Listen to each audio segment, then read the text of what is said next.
Well, hello again, everyone. Today is one of my favorite lectures. We got some really good stuff. It's like, boom, mind blown. Like when I first saw this, I loved it. But before we get there, a few announcements today. Tutoring sections. So we're recreating tutoring sections. If you're interested in joining a tutoring section, signups open tonight at 6 p.m. If you were in a tutoring section before the midterm, you'll need to sign up again. We're zeroing it out and starting over again. You'll have priority at getting back into the same tutoring section if you liked it. And if you weren't in a tutoring section, we would be glad to have you in a tutoring section. So look for signups tonight at 6 p.m. Vitamins, we gave you a little extra time for the vitamin from Monday's lecture, so you could take a break if you wanted. So vitamins for both Monday's lecture and today's lecture are due Friday. So don't forget that you're going to have to actually do 2 this time. And sections were optional, but labs are on. So go to lab this week. Okay, so what we're doing this week, today I'm going to show you about estimation. When you have a random sample, estimating some parameter of the population. So we have incomplete information. We want to draw some estimate about the world, and I'm going to show you this idea called the bootstrap idea, which is just so beautiful. And then I'm going to show you confidence intervals, which are a way of measuring. When we draw an estimate, our estimates aren't perfect. And so they're a way of quantitatively measuring how much error there's likely to be in our estimate. And then Friday, we'll talk about how to interpret confidence intervals. What do they mean? Try to make some sense of the topics that we introduced today. So this is a really key topic in data science. When you have incomplete data and someone asks you to make a prediction, make an estimate, the right answer is probably not a single number. The right answer is to appreciate that there's some uncertainty in our estimate, and confidence intervals are one way to quantify that. All right, so that's what we're building up to, is confidence intervals. But first, just let me do some basic concepts before we get there. That's the notion of percentiles. We're going to use this a bunch in today's lecture, so let me introduce it kind of systematically. The 50th percentile of a list, of a sorted list, is a number so that it's at least as large as 50% of the elements in the list. In other words, 50% of the list is smaller than or equal to that number. All right, so if we have an example, here's an example of a list with 5 numbers in it. We put it into sorted order first to compute percentiles. And hopefully this is a familiar concept. People talk about, oh, I'm in the 20th percentile of my class, or I'm in the 80th percentile of the class. So here's how we make this precise. The 80th percentile is 7, okay? And that's because how many numbers are smaller than or equal to 7 in this list? 4 out of the 5 are smaller than or equal to 7. 4 out of 5 is 80%. Okay, so we provide you a function to compute that it's called appropriately percentile, and the first argument is the percentage number that you want. 0 means like the smallest number, 100% means the largest number, 50% means like right in the middle, and then the second argument is the data, an array of the data. The data has to be numbers. All right, so why do we use a list? It could be a list or an array. It doesn't matter. We want to have percentiles are applicable when you have a bunch of numbers. All right, so how do we figure out? I told you one way to see that 7 is the 80th percentile. Once you know that 7 is a candidate, you can check that it's the 80th percentile by counting how many numbers are smaller than or equal to 7. So that's a way to go from an item in the list to the percentile. If you want to go the other direction from the percentile to an item in the list, what you do is you take this 80% and you convert it to a proportion. So that's 0.8. You multiply that by the length of the list. That's 5. So 0.8 times 5 is 4. And that tells you we want the 4th item in the list. So 1, 2, 3, 4. 7 is the fourth item. Yes, 7 is included because you'll notice this says at least as large. So we're counting the number of elements in the list that are smaller than or equal to 7. For this calculation, you would use the sorted list. What do you do if the percentile falls between items in the list? For instance, 7 is the 80th percentile, 5 is the 60th percentile. What if you wanted the 70th percentile? Well, then we go take the next bigger element. Okay, so we have a function to do this for you. And here you use a percentile that's between 0 and 100, and it'll return that percentile of the array. The percentile function is written correctly. If you use the percentile function, it will sort the list for you. If you want to do it by hand, you got to sort the list and then look that far into the list. So you can pass an unsorted list into the function. Okay, let's look at what that looks like in some code. Let's see, let's reshare here.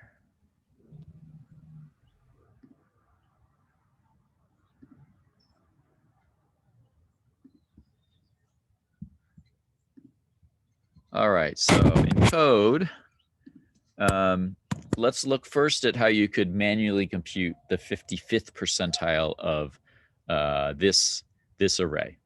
Okay, so first thing we're going to do is we're going to sort the array.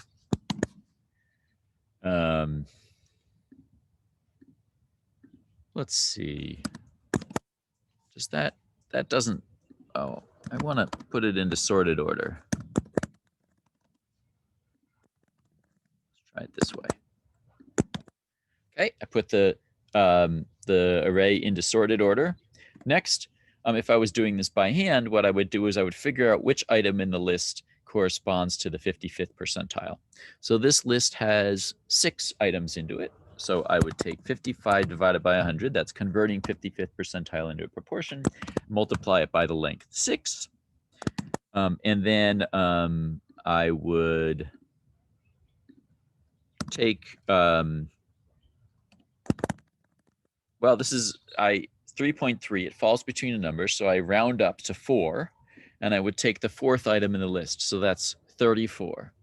Or if I wanted to do it in code, I would do like dot item, but not dot item 4, because remember with dot item starts with index 0 being the first item in the list. So we actually need a 3 there. And that would give me 34. So 34 is the number at the 55th percentile. Or much easier, rather than doing this calculation yourself, use the percentile function. Okay. So that's the 55th percentile.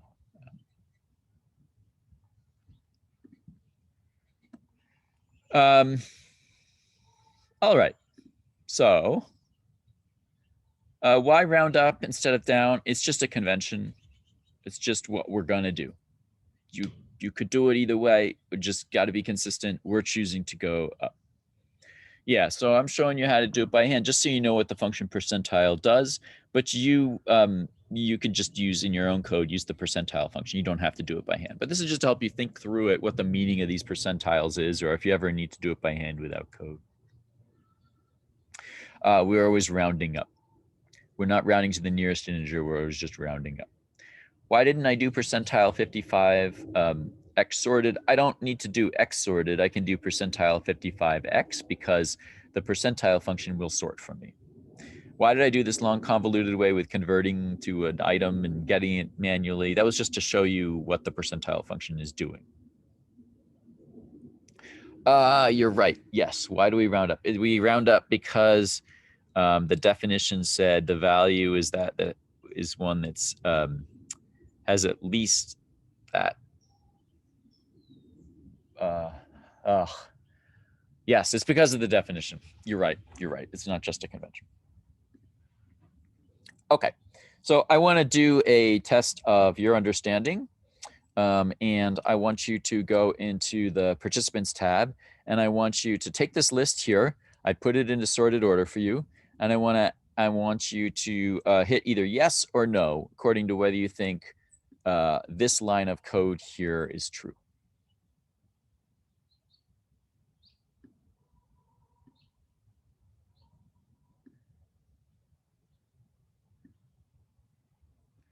If you're not sure, you can go under more on the participant tab and give a coffee cup, and I'll interpret that as I don't know.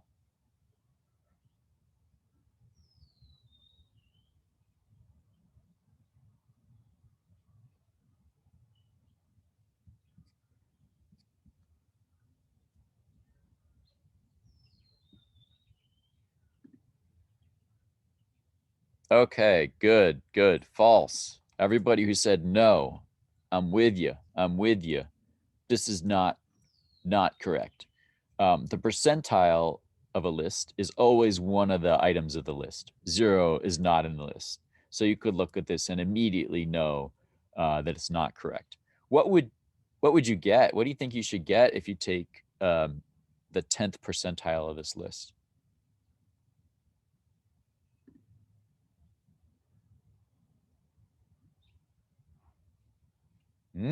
Could be either 1 or could be 7. All right, let's check in a moment. We're going to check this. We're going to check this in the notebook. In fact, let's check it now. Let's go look now. Let's go see what we get. What was my list? 17395. 17395. Okay, this equals 95.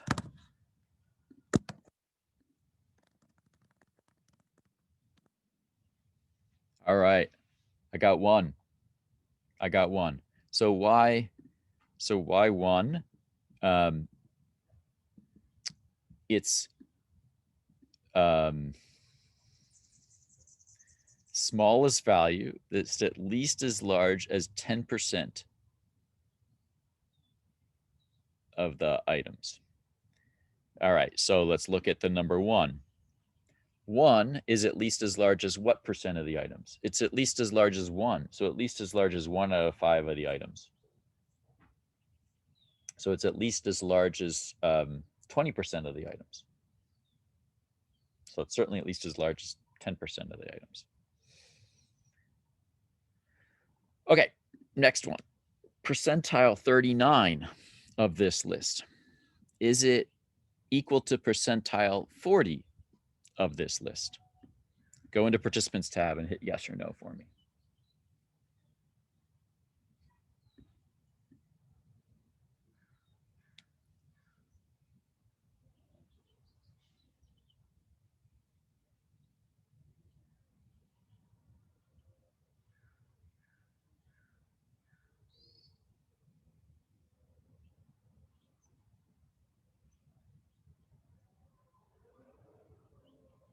Okay, while you're voting, let's check it.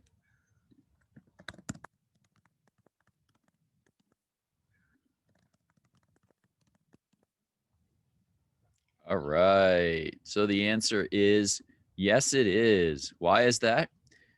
The number 3 in sorted order, when we put this into sorted order, the answer is the answer is 3 is at least as large as 40% of the list. So it's also at least as large as 39% of the list. And it's the smallest number for which that's true. 1 is at least as large as 20% of the list. Okay, so the answer was yes, true. All right, good. Now let's do another one. How about the 40th percentile and the 41st percentile? Are those the same or not? Vote yes or no. Oh, good. You're getting it. Yes. All right. Sometimes doing these examples helps. All right, so this is a little bit of a detail, but 3 is not at least as large as 41%. It's only at least as large as 40%. So we've got to take 5. 5 is the 41st percentile. And then one more. Percentile, 50 percentile is 5.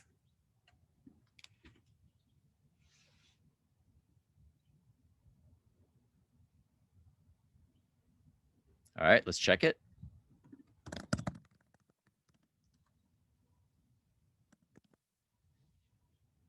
The answer is yes.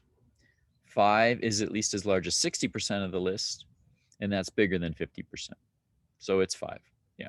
Another way to think about that is the 50 percentile is sort of the middle of the list, some sort of intuitively, and sort of makes sense that you would end up with a 5. All right, good. So that's percentile stuff. Enough of that. Let's move on. All right. So I want to move on to estimation. What I want to talk about now is estimation. It's known under the topic of inference.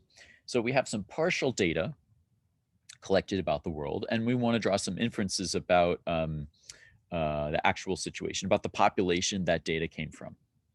Okay, so remember we talked about a parameter. A parameter is a value of the population. We have a random sample. We want to use the sample to draw some inferences about the parameter. In particular, let's estimate the value of that unknown parameter.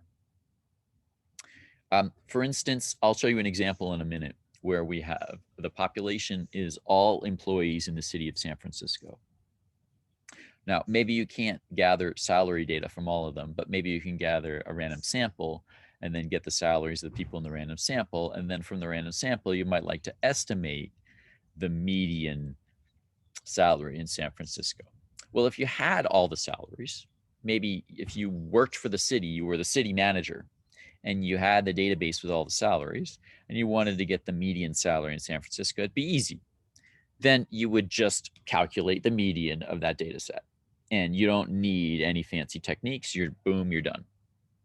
But if you don't have a census, if you don't have the whole population, if you only have a random sample, what you can do is you can take a random sample from the population and then use a statistic as an estimate of the parameter. So we use something that we calculate from the sample and use that to estimate this parameter. So we use something from the sample, something about the sample, to estimate the median of all the salaries of all the employees. So if I took a random sample of 100 employees in San Francisco and I asked them their salary, and I got 100 numbers there, what do you think would be a reasonable way to get an estimate at the median salary for all employees in the city? What function would you use to get a single number out of that sample with 100 numbers? Any thoughts? Yeah, the median of that sample is probably a pretty good estimate for the median of the entire population. And everybody who's saying percentile, absolutely right. The median is the 50th percentile. So you could take the median of that sample, or you could take the 50th percentile of that sample. Okay, so this is going to be the approach we're going to take to estimate a parameter, which is not known if we don't have the whole population. All right, so let's look at some code, and let's take this data set that I said we had. This is a data set from 2015, and we're able to get access to it. I think it was released through a Public Records Act request. So let's start by imagining we're the city manager, and we have the entire data set, and there's 43,000 lines in there for 43,000 employees in the city of San Francisco.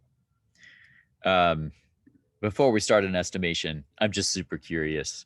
Who's making the most money? We could figure that out by sorting it. And then we get something here where total compensation that year was almost $650,000. Not bad for a public servant. And who was that? What was their job?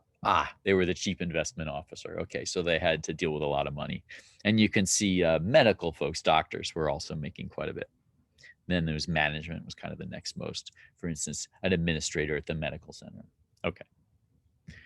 You could also look at who's making the least money.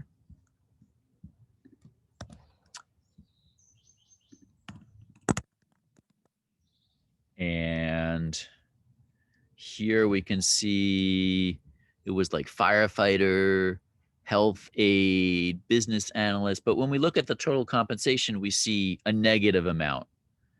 We see like a salary of 0 and then there's a negative amount here. And so probably this is something spurious. Like they weren't actually employed this year. Maybe they were overpaid by $400 the previous year and now they're paying it back this year. And so it's a negative compensation this year. But that's not really what we think of as an employee. That's not the case we were interested in. So maybe what we need to do is we need to remove these special cases from the table and focus on folks who really are legitimate employees. And it's a little hard to tell from the data in this table exactly how to do it. So I'm going to use a heuristic, an imperfect rule.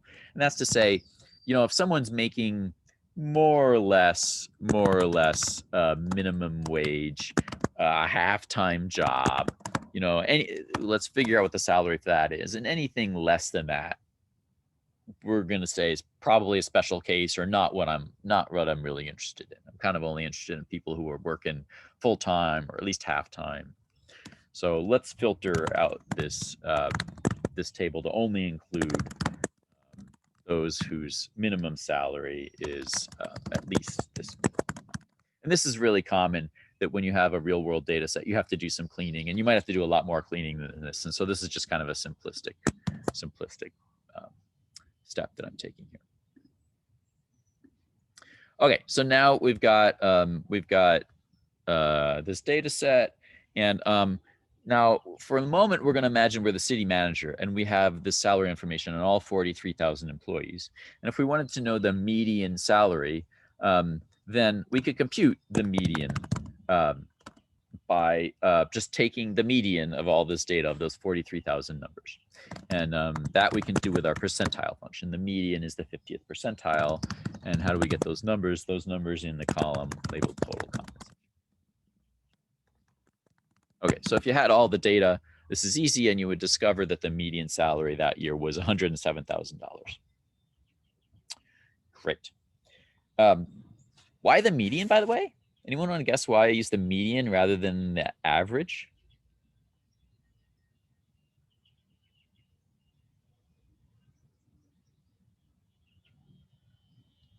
Yeah. The mean, we saw there were a few people who were making a lot of money, just a handful, but they were making a lot, and they kind of bias things. For instance, there's this town, there's this, this high school, I think it's in North Carolina, where you could go look at the mean income of their alumni. And they can rightfully boast that the mean income of their alumni is in the millions of dollars per year. So you might be inclined to think, whoa, I should be going to that high school. That is a seriously good high school. But the answer is no. There's nothing special about that high school, except for the fact that Michael Jordan went to high school there. And his salary was in the hundreds of millions. And so you average together Michael Jordan with a whole bunch of normal people, and that one number drives the average way up. So there are a lot of cases where the median is a better number to use than the mean, because it's not so susceptible to this one or two outliers. Okay, so that's what we would do if we had the full population, if we were the city manager. But now I want you to put yourself in the shoes of like a union rep. And imagine that you're working for the union and the city won't give you the salary data on all their employees. And you want to know what the median salary is in the city. What are you going to do? Well, you can't. You might say, I'm going to send out a survey to all the employees, all my union members, and ask them, please respond. It would really help if you could respond and tell me your salary. Cool, you do that, and 20% of people respond with their salary, and then you realize, oh no, I got a problem. The problem is that if you ask people to respond, you might get self-selection effect. Not everybody will respond. Maybe the ones who are making more are more busy and don't have time and don't bother responding. Or maybe the people who read email respond and those who don't read email don't, and that puts a bias. So that's no good. So instead, what you probably would be better to do would be to do a random sample. You might randomly pick 300 employees and call them up and say, please, please, please, I really need to know your salary. It's going to help our union negotiations. Okay, so let's simulate that. We have all the data. We can simulate how that would work. We take a random sample of 300 employees, 300 different employees. And let's just generate that sample. There's 300 people, and there's our sample of 300 people, and they have some salaries. And then we could now use, you suggested that a good way to get the estimate, to get an estimate of the median of all the employees is to take the median of the people in our sample. So let's do that. Take the median of that. And the median in our sample, the sample median, was $107,800. Okay, so now, because we have the God's eye view, we have all the data, we can compare what the city manager would know is the correct answer and what the union rep would have gotten with this sample. The union rep got 107.8 thousand as the estimate of the median, and the city manager knows that the true population median is 107.5 thousand. So in this case, the sample median was a really good estimate of the population median. Okay. So that's how you could do estimation. Now, an issue here is that this is just an estimate. This is an estimate, and it's an estimate based on a random sample. And the estimate depends on the sample. The sample depends on some randomness. We took one sample and we got one estimate. But that random sample could have come out differently if the random choices had gone differently, if we'd selected different employees, and then we would have gotten a different estimate. So you can see that these estimates are not perfect. They're kind of dependent on some randomness. And if you were to repeat this procedure, another time you might get a slightly different estimate. And that's because the randomness introduces some error in the estimate. And so the question that the union rep might be wondering is, how different would it be if we did it again? Like, how much error might there be due to this sampling procedure? Okay, so we could do it again. We could repeat this business. Let's do it again. Let's do the time warp again. Okay. Better teacher than a singer. So we did it again, and this time the sample median turned out to be 106.6 thousand. So that was a little lower. That was about a $1,000 difference.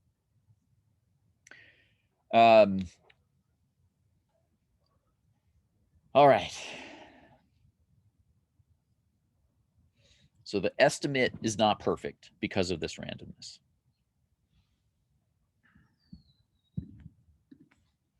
So you might like to quantify that.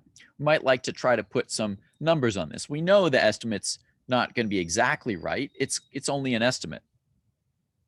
Why is it wrong? It's because there's some error. So you can think of the estimate as the parameter plus some error. Or in other words, the error is the difference between the estimate and the parameter.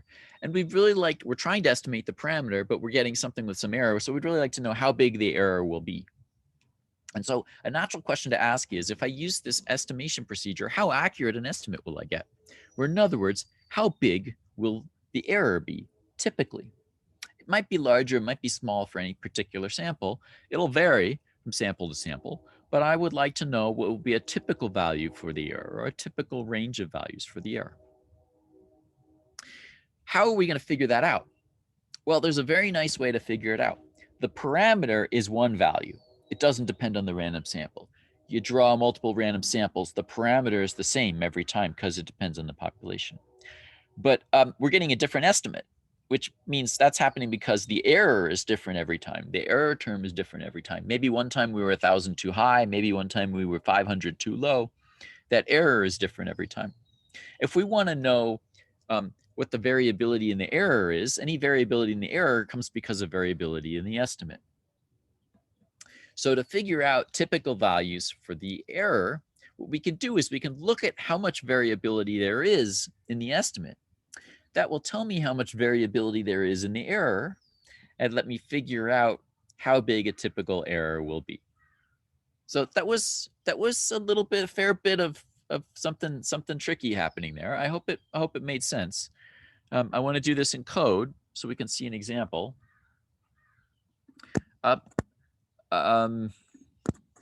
Want to show you what's going on here and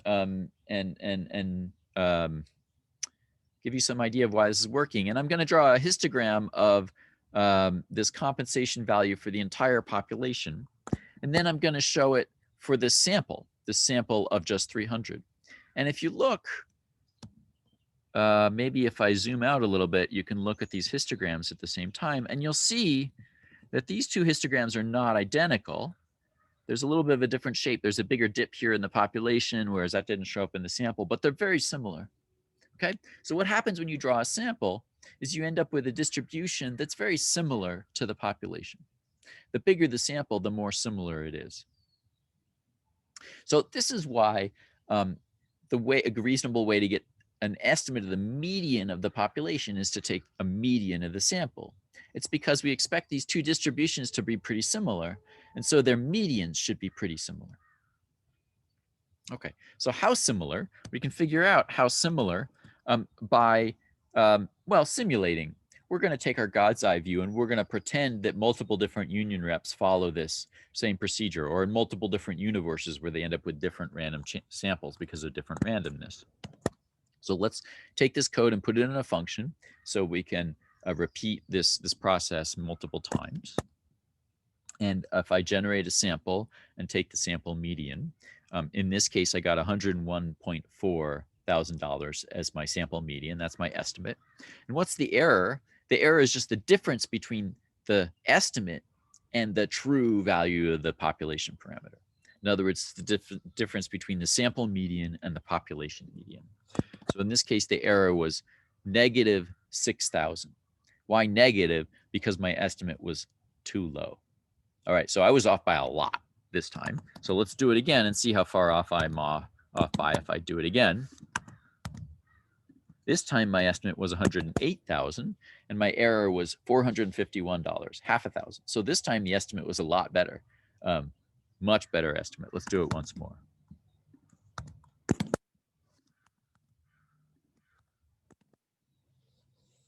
All right, this time my estimate was 109,000 and I was off by about 1.6 thousand. So you can see that just depending on the luck you have in the choice of the sample, your estimate may be a little bit off or a lot off. And we want to figure out how much that's likely to be. So what I suggest we do at this point is we repeat this process multiple times. We're going to repeatedly simulate 1,000 times what a union rep might get. And we're just kind of redoing and redoing and redoing in 1,000 parallel universes with 1,000 parallel union reps, looking to see what estimate each of those 1,000 reps get with their each separate sample. And I'm going to draw a histogram of that.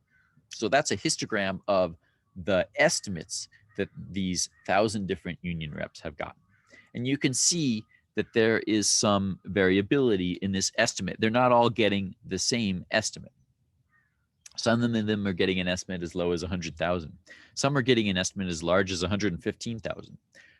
Not very many get smaller than that or larger than that. So most of the estimates are between 100,000 to 115,000. And that feels pretty good because I've drawn in a red dot the true population parameter. We know this. The union reps wouldn't know this, but we know it. The true value was about 107,000. So there's a couple of nice things to notice from this. First is this distribution is centered around the true value. That's good because it means our estimate's not biased. It's not systematically too high or systematically too low. And the other thing we can see here is we can see that we're off by at most about 7,000 or 8,000 most of the time. Okay, so that gives me a sense of how accurate my estimate is. Now, I was able to figure out we were off by about 7,000 or 8,000 most of the time because in this case, I have the God's eye view. I know what the true value of the population parameter is. And I'm just going to show you this one more way. Instead of taking the sample medians and plotting them, plotting my estimates, I could instead compute the error for each of those estimates because, again, I have the God's eye view. So for each estimate, I compute the error just the same way that I did up here. And so now I look at the error that each of those 1,000 union reps got. And I'm going to plot that. So I have 1,000 errors. Some union reps got an estimate that was too high, some that was too low. And I plot the error. And this is what the shape of that curve looks like. You notice that the error is centered around 0. Some are too high, some are too low. About as many are too high as are too low. That's good. Our estimate's not biased. And in most cases, the error is less than plus or minus 8,000 or plus or minus 10,000.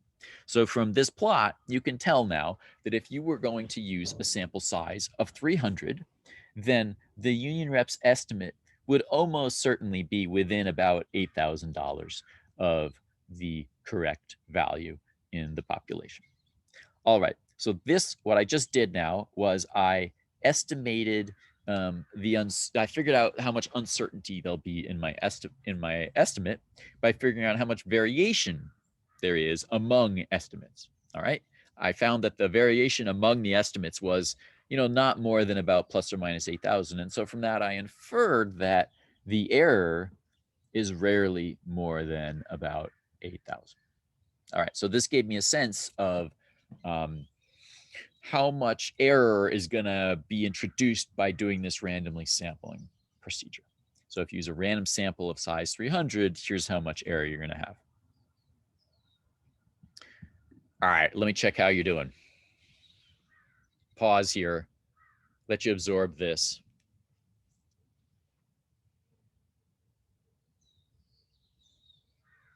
No assumption that your data has any particular distribution. In particular, if you know what a normal distribution is, the salaries are not normally distributed, and everything's going to work fine nonetheless. How do you calculate the parameter? In this case, the parameter is the median salary among all of the San Francisco employees. So if you have all the data, if you're the city manager and you have all the data for all 43,000 employees, you can calculate it by taking the median of those 43,000 salary numbers. But if you're not the city manager, you don't have all the data, if you're just a union rep and all you can do is take a random sample, then you can't calculate it. The union rep can't calculate the parameter. The union rep doesn't know. All the union rep can do is form a random sample and try to estimate it. And they'll never know. Here's the catch with what I was just showing you. What I was just showing you is something the city manager can do, but a union rep can't. Union rep can't do this procedure. So the city manager knows that if the union rep were to do a random sample of size 300, they'd be off by at most about 8,000 most of the time. But a union rep has no way to do this procedure. So the union rep won't know how much they're off by. The union rep could just get an estimate and then they don't know. They don't know how much the error might be. So that's a little unsatisfying, right? So yeah, I see a question. What'll this look like without the all-knowing view? What does a union rep do when they don't have all the data? Yeah. So that's what I want to talk about next. What do we do when we don't have all the data? Yeah. Will the parameter always be the median? Nope. This is just an example. The parameter could be the mean salary. The parameter could be, tell me what the 20th percentile is, because I care about the low end employees. It could be something else. It could be the standard deviation. It could be anything. So this procedure will work with anything. I'm just using the median as an example. Yeah, the estimate is obtained using a random sample because the union rep doesn't have all the data. All the union rep has is this random sample of 300. So they have to somehow form it from what they have, which is the random sample. Okay, so let's look at what to do when you're a union rep and you don't have all the data. Well, it might be tempting to say, oh, the union rep could go get another sample of 300 and then another sample of 300, another sample of 300, and look at how much those numbers vary. And from that, they'll figure out how much error there is. And that would work, but it'd be really expensive because you'd be generating a lot of samples. So that'd be a real pain. We really don't want to do that. It would work. That would be a way we could figure out how much error there's likely to be in our estimate. But in practice, we can't afford to do that. We can only afford to get one sample. We only have one sample. If we had all the population, we could do this whole process of simulating and figure out what the error is, but we don't. We've only got the sample. So what are we going to do? What are we going to do? It seems impossible. We can't go back and get lots more samples. We don't have the whole population. We don't have time to get more samples. It's like, seems like a dead end. So this is where this brilliant idea called the bootstrap comes in. And I want to introduce it to you. This is going to be the last idea of this lecture. It's just so cool. This is a way that the union rep can simulate this process without having access to the population, using only the data they got, using only their sample. And the key insight is, if you got a sample, the distribution of the sample probably resembles that of the population. So anything where you needed the population, you could instead substitute your sample and it'd be almost as good. So now if we want more samples, instead of sampling from the population, which would be the ideal thing to do, we can't do the ideal. What instead we do is we sample again from the sample we got. We resample. So let me draw you a picture. This is so neat. Here's the population, which the union rep can't see. And the union rep draw a sample. And you can see the distribution of data in the sample looks pretty similar to the distribution in the population. And we'd like to get more samples from the population, but we can't because we don't have the population. So instead what we're going to do is we're going to draw a sample from the sample. That's called a resample. Okay, so we're going to sample more data drawn from this sample. Now, the distribution of a sample is similar to the distribution of the thing you're sampling from.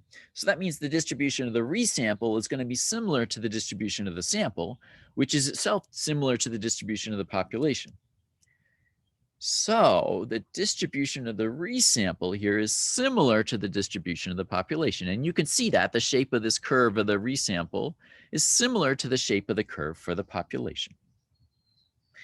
So now this is a procedure that the union rep can do without all the data. Draw this line here. Everything to the left is not known to the union rep. It's only known to the city manager. We wish we had it, but we can't. What we've really got is we got that sample. That's all the union reps got. And the sample, the union rep can draw their own samples from the sample. That's something the union rep can do. So everything to the right of the line, the union rep can get. So now in this way, the union rep can get a lot of resamples. And we said these resamples will have a similar distribution as the population. So they'll behave a lot like samples from the population. They're not actually, but they'll have similar properties.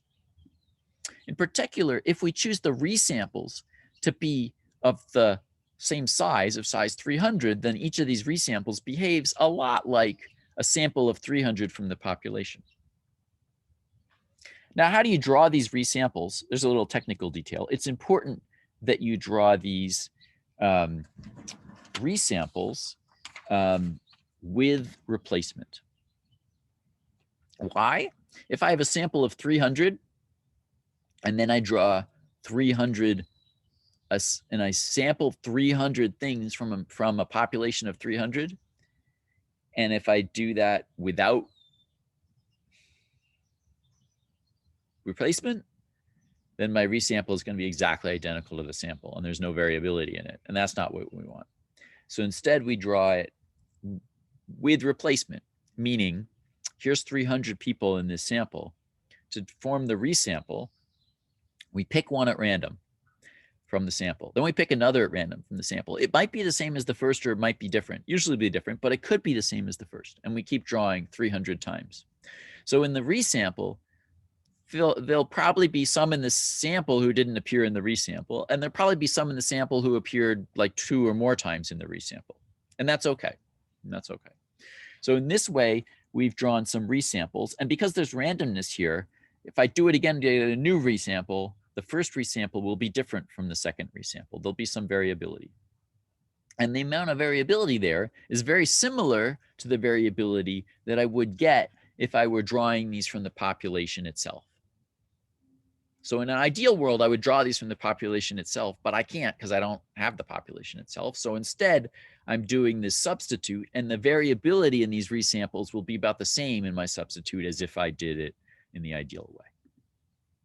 Okay, so we're sort of imagining the real world and the bootstrap world. In the real world, you could imagine if you had unlimited resources and you had access to the population, what the city manager could do is they have the true distribution of the population. They could draw one random sample, another random sample, another random sample, look at all those estimates, get the variability between them. That's what we just did in code. The bootstrap world is the union reps world. The union rep doesn't have access to the population. They have the empirical distribution of that one sample of 300 people. And they're going to draw a bootstrap sample and another bootstrap sample and another bootstrap sample. In other words, they're going to resample. They're going to sample from their sample. And they're going to get estimates from each of their resamples. And they're going to look at the variability in those estimates. And the variability of the estimates from the bootstrap samples, it turns out, is very, very similar to the variability in estimates from the true samples. Yeah, you just do, the only reason we do resampling is because we usually can't get more samples. So the bootstrap principle is that this bootstrap resampling gives you something that's very similar to real world sampling. Sampling again, drawing more samples from the population, at least for purposes of estimating the variability. Now, this is not 100% guaranteed to always be true, but it's pretty reasonable. It's a pretty good approximation if the sample is large enough. So if you had a sample of size 4 people, this probably wouldn't be very good. But when you're dealing with samples of hundreds of people, this is great. Okay. And in particular, the hope and what will usually turn out to be the case is that the variability of the bootstrap of the estimate is the same for these two ways of doing things. The distribution of the errors are the same for for these two ways of doing things. And so we're going to be now the union rep is going to be able to use this to figure out the variability in their estimate and thus what typical values for the error of their estimate is. So let's look at some code. This is called the bootstrap. It's kind of a funny name. It was like, it was because you're pulling yourself up by your bootstrap. You're just sort of taking the data you already got from the sample and you're making do with that. And you're just, building everything you need from that. All right, so here's some code where we take a bootstrap resampling. Okay, so we have a sample of 300, and then we're going to form this resample, this bootstrap sample, by sampling 300 people from our sample. Okay, so this is a procedure the union rep could do because it only needs the sample. It doesn't need the population. And if you look at this bootstrap sample, you can then look at the median of the bootstrap resample. That's 122,000 in this case. And we could do it again and get another bootstrap resample. And this time the bootstrap resample had a median of about 105,000. And so there's some variability in these resamples. So let's put this into code and let's do it 1,000 times. We're going to take, the union rep's going to take their sample and they're going to resample from it 1,000 times, where each resample has the same size as their original sample. And then we're going to plot these medians, these estimates that are obtained from the bootstrap resamples. And you get a distribution that looks something like this. And in particular, if you look at this distribution, what you can see is that,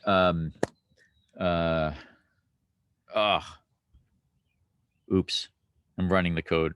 Okay, sorry. Okay, it's back again.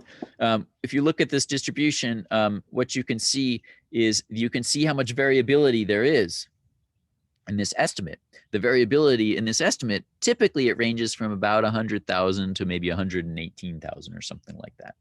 So you can see that, it's sort of plus or minus 8,000 or 9,000 around the center of this distribution.